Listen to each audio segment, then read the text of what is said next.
So Saudi air base prince air బేస్లో చూసాం sir, KC-135 and అవాక్ సిస్టమ్ వాళ్ళు జస్ట్ మిసైల్తో కొట్టేశారు సార్, డ్రోన్స్ తోటి. అదే కదా యుద్ధం మారిపోయిందని నేను చెప్తున్నాం. మనం కూడా భారతదేశంలో మన వార్ స్ట్రాటజీ మార్చుకోవాలి. మీకు పెద్ద పెద్ద మిసైల్ కానివ్వండి, ఒక 50 స్క్వాడ్రన్ల ఎయిర్క్రాఫ్ట్ ఏం అక్కర్లేదు. మీకు డ్రోన్లు ఉంటే నడిపించుకోవచ్చు చాలా మటుకు. అది చాలా క్లియర్గా తెలిసిపోయింది. ఎందుకంటే మన మెయిన్ యుద్ధం పాకిస్తాన్తోనే ఉంటుంది. చైనాతో అంత పెద్ద యుద్ధం రాకపోవచ్చు. పాకిస్తాన్ని కొట్టాలంటే మనకు 300 కిలోమీటర్కి వెళ్ళే ఏదైనా ఏ మిసైల్ అయినా ఏ డ్రోన్ అయినా పనికొస్తుంది. మన ఫైటర్ ఎయిర్క్రాఫ్ట్ని ఎందుకు రిస్క్ చేయాలి? పాకిస్తాన్ వైపు పంపించి వాళ్ళు దాని మీద దాడి చేసి ఆ ఎయిర్క్రాఫ్ట్ పోతే మళ్ళీ అభినందన్ లాగా పట్టుబడితే మళ్ళీ పెద్ద ఇష్యూ అయిపోతుంది. డ్రోన్లు పంపించేసాను. వాళ్ళు కూడా చేశారు కదా, మన వైపు 50 డ్రోన్లు పంపించారు సింధూర్ టైంలో, మనం అడ్డుకున్నాం. ఇప్పుడు ఇండియన్ ఆర్మీలో కూడా ఒక థాట్ ప్రాసెస్ ఇప్పుడు మొదలైందని మన శేఖర్ గుప్తా గారు ఆయన కట్ ద క్లటర్ ప్రోగ్రాంలో చాలా క్లియర్గా చెప్పారు. ఏంటంటే మన వార్ స్ట్రాటజీలో మనకిప్పుడు మనుషులు కాదు కావాల్సింది, టెక్నాలజీ కావాలి. నా దగ్గర 14 లక్షల మంది ఆర్మీలు ఉన్నారు, లేకుంటే నా దగ్గర 10 లక్షల మంది ఆర్మీ ఉన్నారు, ఎయిర్ ఫోర్స్ నేవీలు ఉన్నారంటే అదంతా పక్కన పెట్టచ్చు. Navy we can still understand. ఎందుకంటే ఒక షిప్ మీరు సీలో తీసుకెళ్ళాలంటే దానికి minimum quantity number of people ఉండాలి. మన దగ్గర ఉన్న 2 ఎయిర్క్రాఫ్ట్ క్యారియర్లు తీసుకెళ్ళాలంటే దానికి కూడా 2000-3000 మంది ఒక ఎయిర్క్రాఫ్ట్ క్యారియర్లు ఉంటారు. దాన్ని మెయింటైన్ చేయడము, దాన్ని సపరేట్. దాని తర్వాత ఫైటర్ పైలట్స్ ఉంటుంది ఎయిర్క్రాఫ్ట్లు.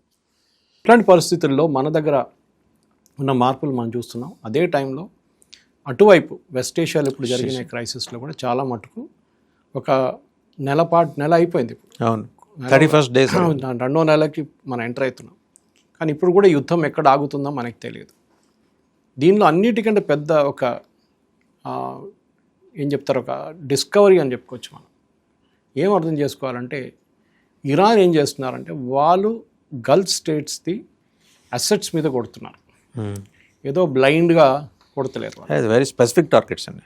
ఈవెన్ ఇవాళ పొద్దున ఇజ్రాయెల్ మీద కొట్టిన దాన్ని కూడా వాళ్ళ ఒక ఇండస్ట్రియల్ బేస్ మీద కొట్టారు వాళ్ళు. అంటే వాళ్ళకి ఇప్పుడు కూడా అమెరికా అంటున్నారు మేము వాళ్ళని ఫినిష్ చేసేసాం, అయిపోయింది, వాళ్ళ ఎయిర్ ఫోర్స్ లేదు, నేవీ లేదు, ఏం లేదని చెప్పిన ట్రంప్ కూడా వాళ్ళ ఎయిర్క్రాఫ్ట్ మీద తీసుకొచ్చి కొట్టారు కరెక్ట్గా. అది కూడా చాలా ఎక్స్పెన్సివ్ ఎయిర్క్రాఫ్ట్ అది. Okay, literally I in the sky అంటారు దాన్ని, రికానెసెన్స్కి యూస్ చేస్తారు. మన దగ్గర కూడా ఉంది అది సేమ్ ఎయిర్క్రాఫ్ట్. ఈ పరిస్థితుల్లో మీరు ఆలోచించండి, అమెరికా ఏం చేస్తారు?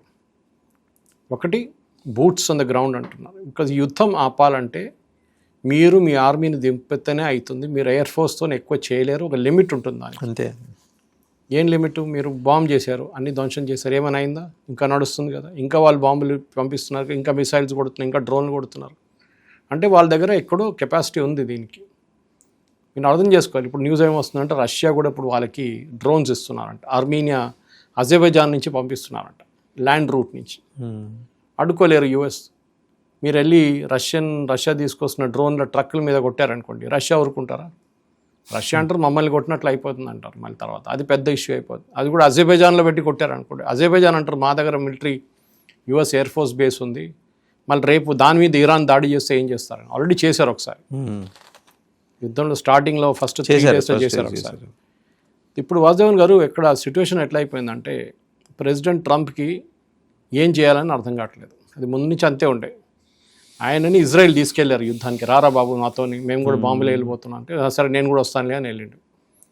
ఇజ్రాయెల్కి చాలా క్లియర్, వాళ్ళ స్ట్రాటజీలో వాళ్ళకి చాలా క్లియర్. అంటే ఇప్పుడున్న ఇరానియన్ రెజీమ్ ఎంత మిగిలిపోయారో అంతమంది వాళ్ళు కూడా ఉండకూడదు. రైట్. ఓకే, కంప్లీట్ లీడర్షిప్ని తీసేస్తున్నారు వాళ్ళు, స్లైస్ బై స్లైస్ తీసేస్తున్నారు. బట్ పుట్టుకొస్తున్నారు కదా సార్, కొట్టుకొస్తున్నాయి. కానీ అంత సీనియర్ లేరు కదా. మీకు ఒక పేరైనా గుర్తొస్తుంది ఎవరిదైనా? అట్లా ఇప్పుడు పోయిన వాళ్ళతో తర్వాత లాస్ట్ మనకి తెలిసిన పేరు నేవీ చీఫ్ అంతే. ఇప్పుడు వాళ్ళందరినీ కొడుతున్నారు. ఇప్పుడు మిగిలింది speaker, parliament, president and foreign minister. వీళ్ళు ముగ్గురు ఉండాల్సిందే కదా. మాట్లాడటానికి కూడా ఒకటి ఉండాలి అక్కడ. ట్రంప్తో మాట్లాడలేరు కదా. ఓకే, స్వామి నిత్యానంద చెప్పినట్ల ఐ స్పీకింగ్ టు మీ అని అది రాదు అది. కానీ ఇప్పుడున్న పరిస్థితుల్లో ట్రంప్కి ఒకటి వాళ్ళ 2 పర్టికులర్ ఆర్మ్ ఫోర్సెస్ రెజిమెంట్స్ అక్కడ వచ్చారు. ఒకటి వాళ్ళ ఎక్స్పెడిషన్స్ ఫోర్స్ ఒకటి ఉంటుంది. వాళ్ళు INS ట్రిపోలి అని చెప్పి ఒక షిప్లో 3000 మంది వచ్చారు. వాళ్ళు గల్ఫ్ ఆఫ్ ఒమాన్ దగ్గర ఉన్నారు. మళ్ళీ ఇప్పుడు ఎక్కడ ఉన్నారో తెలియదు. దాంతోపాటు వాళ్ళ ఒక పారా యూనిట్ ఒకటి ఉంటుంది. దాని నుంచి బహుశా 1500 మంది ఉండొచ్చు. దే ఆర్ బాక్సర్ ఒకటి పంపించారు, బాక్సర్ అని ఒకటి పంపించారు. ఇది ఎక్స్పెడిషనరీ ఫోర్స్. ఇది వీళ్ళు ఏం చేస్తారంటే వీళ్ళు స్పెసిఫిక్ ఎయిర్బోర్న్ ట్రూప్స్, వీళ్ళు ఎయిర్బోర్న్ 81st ఎయిర్బోర్న్ స్క్వాడ్రన్. వీళ్ళు ఏం చేస్తారంటే ఒక రన్వేని సీజ్ చేయాలి అంటే వాళ్ళు అక్కడ దిగి దాన్ని సీజ్ చేసి సీల్ చేసి వచ్చేస్తారు, లేకుంటే ధ్వంసం చేసి వచ్చేస్తారు, ఏదైనా ఒకటి. సో వాళ్ళ పని అది. వాళ్ళు ఎక్కువ రోజు ఉండరు అక్కడ, ఎక్కువ రోజు అని కాదు, 24 గంటలు వెళ్ళిపోతారు. వాళ్ళ పని అది. తర్వాత మెయింటైన్ చేసుకోవడం, తర్వాత ఉండడానికి రెగ్యులర్ ఆర్మీ ఫోర్సెస్ వస్తారు. వాళ్ళు కూడా గల్ఫ్లో ఉన్నారు ఇప్పుడు యుద్ధానికి ఇప్పుడు చాలా క్రూషియల్ స్టేజ్. ట్రంప్ ఏమన్నారు ఫస్ట్, నేను 5 రోజులు సస్పెండ్ చేస్తా అన్నారు. అప్పుడే మనం చెప్పే 5 రోజులు కాదు, ఇంకా పొడిగిస్తారైనా పొడిగించారు మళ్ళీ. ఇప్పుడు ఏప్రిల్ 6వ తారీఖు దాకా అన్నారు. ఓకే, ఎందుకు ఏప్రిల్ 6వ తారీఖు ఎవరికి అర్థం కావట్లేదు. ఓకే, ఎందుకంటే గ్లోబల్ మార్కెట్లో ఆయిల్ రేట్ తగ్గట్లేదు. ఇప్పుడు 116కి వెళ్ళింది. స్టాక్ మార్కెట్లు కూడా బిహేవ్ చేస్తున్నాయి, ఎరాటిక్గా బిహేవ్ చేస్తున్నారు. సో ట్రంప్కి కావాల్సింది ఏం జరగలేదు. ఆయన పొడిగించిన దాంతో ఆయన అనుకున్న స్టాక్ మార్కెట్ అంతా పైకి వెళ్తుంది, మంచిగా పెర్ఫామ్ చేస్తుంది. ఇంకా మిగతా వాళ్ళందరూ కూడా వాళ్ళు ఆయిల్ మార్కెట్ కూడా 100 కన్నా కింద వచ్చేస్తుంది అనుకుంటారు, రాలేదు. ఈ పరిస్థితుల్లో ఇప్పుడు ట్రంప్కి ఉన్న ఒకటే ఆప్షన్ ఏంటంటే గ్రౌండ్ ఫోర్సెస్ని ఇరాన్లో పంపించడం. ఇది మనం నేర్చుకోవాల్సింది వియట్నాం వార్ నుంచి నేర్చుకోవాలి. వియట్నాం యుద్ధంలో ఫస్ట్ అమెరికా పంపించింది వియట్నాంకి, చిన్న ఫోర్స్ కదా వాళ్ళు అని చెప్పి లోకల్స్ వియట్నామీస్ గరిలా ఆర్మీని మనకి ఎంతమంది కావాలి 3000 మందిని పంపిస్తామని పంపించారు. వాళ్ళకి అడగడగడానికి కొట్టేశారు వాళ్ళు 3000ని. మళ్ళీ ఒక 10,000, మళ్ళీ 10,000, మళ్ళీ 20,000, లాస్ట్ 150,000 మంది అమెరికన్ ట్రూప్స్ గ్రౌండ్లో ఉన్నారు వియట్నాంలో. అప్పుడు కూడా యుద్ధం ఓడిపోయారు. దాని నుంచి ఉన్న first lesson, number is not important. Okay, number important కాదు, వాళ్ళ మీ ఎనిమీ కెపాసిటీ ఫైట్ చేయడానికి అది మీరు ముందే యాంటిసిపేట్ చేయాలి. మీరు చేస్తే ఇరాన్ ఇది చేస్తారని అది వీళ్ళు యాంటిసిపేట్ చేయలేదు. వీరేమనుకున్నారు, లీడర్షిప్ని కొట్టేస్తే మొత్తం అందరు సరెండర్ అయిపోతున్నారు. That is the big first mistake America చేసింది. రెండవది, వీళ్ళ డీసెంట్రలైజేషన్ అమెరికాకి తెలియదు. వీళ్ళు అనుకున్నారు వీళ్ళ పవర్స్ అంతా తెహరాన్లో ఉంటుంది, లేకుంటే ఇస్ఫహాన్లో ఉంటుంది, లేకుంటే ఫర్దోలో ఉంటుంది. వీళ్ళు 3 మేజర్ న్యూక్లియర్ సైట్స్ దగ్గర ఉంటుంది అనుకున్నారు. సో వీళ్ళు 3 న్యూక్లియర్ సైట్స్ దగ్గర కొట్టారు. న్యూక్లియర్ సైట్ని కొట్టలేక దగ్గర ఉన్న దాని పెరిఫెరల్, కానీ అక్కడ కూడా ఏం కాలేదు. అంటే వీళ్ళు ఎక్కడి నుంచో డిస్ట్రిక్ట్స్లో ఎక్కడో దూరంలో ఉన్న ప్లేసెస్ కూడా వీళ్ళు చేస్తున్నారు. ఇవాళ ఎక్కడో ఇరాన్లో ఒక కొత్త ప్లేస్, పేరు కూడా నాకు అంత గుర్తులేదు, కానీ అక్కడ ఉన్న వాళ్ళ వాటర్ ప్లాంట్ మీద కొట్టారంట.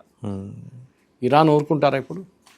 వాళ్ళు నెక్స్ట్ స్టెప్ చూడండి, రేపు పొద్దున్న దాకా వీళ్ళ డీసాలినేషన్ ప్లాంట్ మీద కొడతారు గ్యారంటీ. గల్ఫ్ నేషన్స్లో ఉన్న బహదూన్ గారు, గల్ఫ్ నేషన్స్ ఒకటి చాలా క్లియర్గా వాళ్ళకి తెలుసు, వాళ్ళ ఆయిల్ ఇన్ఫ్రాస్ట్రక్చర్ మీద కొట్టండి వాళ్ళు రిపేర్ చేసుకుంటారు, వాళ్ళ గ్యాస్ ప్రాజెక్ట్స్ మీద కొట్టండి రిపేర్ చేసుకుంటారు. కానీ వాళ్ళ డీసాలినేషన్ ప్లాంట్ మీద కొట్టారో వాళ్ళు రేపు రిపేర్ చేయాలి, అది లేకుంటే వాళ్ళు బతకలేరు. అవును, ఆయిల్ లాగా కాదు, ఆయిల్ మీకు ఇంకో నెల రాకపోతే కూడా పెద్ద ప్రాబ్లం కాదు, మీకు మీ దగ్గర స్టాక్స్ ఉంటే మీరు నడిపించుకోవచ్చు. కానీ మీకు నీళ్ళు లేకుంటే మీరు రేపు మీ సిటిజన్స్ ఉండలేరు. ఎందుకంటే ఖతార్ తీసుకోండి, ఖతార్ 100% డీసాలినేషన్ మీద డిపెండ్ అవుతారు. బహ్రెయిన్ కూడా కాదు, 4 లక్షల మంది వాళ్ళ లోకల్ పాపులేషన్. కానీ అక్కడ ఉన్న ఎక్స్పాట్రియేట్ పాపులేషన్ అంటే బయట నుంచి వాళ్ళు దానికన్నా చాలా డబుల్కి ట్రిపుల్ ఉన్నారు. ఇట్లాంటి పరిస్థితుల్లో ఉన్నారు వీళ్ళందరూ. సో ఈ పరిస్థితుల్లో ఇప్పుడు ఏం చేయబోతున్నారు అమెరికా అనేది క్వశ్చన్ వస్తుంది అన్నమాట. What will they do? So మనం చూడాల్సింది ఏంటంటే అమెరికా ఇప్పుడు కార్గ్ ఐలాండ్ని టేక్ ఓవర్ చేస్తూ ఉంటున్నారు. Great idea, wonderful. దానికి మీరు గ్రౌండ్ ట్రూప్స్ పంపించాల్సి వస్తుంది. గ్రౌండ్ ట్రూప్ పంపిస్తే వాళ్ళు అక్కడ వెళ్ళి కూర్చోగానే వాళ్ళ మీద ఇరాన్ దాడి చేస్తారు. వాళ్ళు వెళ్తూ కూడా దాడి చేస్తారు, వెళ్ళే షిప్ మీద దాడి చేస్తారు. అసలు వెళ్ళేదాకా ఎందుకు ఆగుతారు సార్? అదే అంటారు, వెళ్ళే లోపలే కొడతారు కదా. కొడతారు. సో అమెరికాకి అన్నిటికంటే పెద్ద ప్రాబ్లం వాసుదేవన్ గారు, వీళ్ళది ఒక సైకలాజికల్ ఏంటంటే అమెరికన్ చనిపోకూడదు. ఒక్కడు చనిపోతే కూడా పెద్ద ఇష్యూ. మిగతా వాళ్ళు 100 మంది 200 మంది 1000 మంది చనిపోతే కూడా ఇరానియన్స్ వాళ్ళకి ఇష్యూ లేదు. కానీ అమెరికన్స్ 10 మంది చనిపోతే అక్కడున్న ప్రెసిడెంట్ ఎలక్షన్ గెలవలేడు, నెక్స్ట్ ఎలక్షన్ ఆ పరిస్థితికి వచ్చేస్తారు. సో మనం చూడాల్సింది ఏంటంటే అమెరికా ఇప్పుడు ఏం చేస్తున్నారు, ఈ ఎక్స్పెడిషనరీ ఫోర్స్ ఒకటి 3000 మందిని కార్గ్ ఐలాండ్ వైపు పంపిస్తూ అంటున్నారు. కానీ అదొక డైవర్షనరీ టాక్టిక్ ఉండొచ్చు. ఎందుకంటే చాలా మటుకు కార్గ్ ఐలాండ్ కాదు ఒకటే, వీళ్ళ దగ్గర మిగతా ఇంకా చాలా ఐలాండ్స్ ఉన్నాయి ఏది క్యాప్చర్ చేయడానికి. అక్కడికి వెళ్తారా అని ఒక క్వశ్చన్ వస్తుంది అన్నమాట.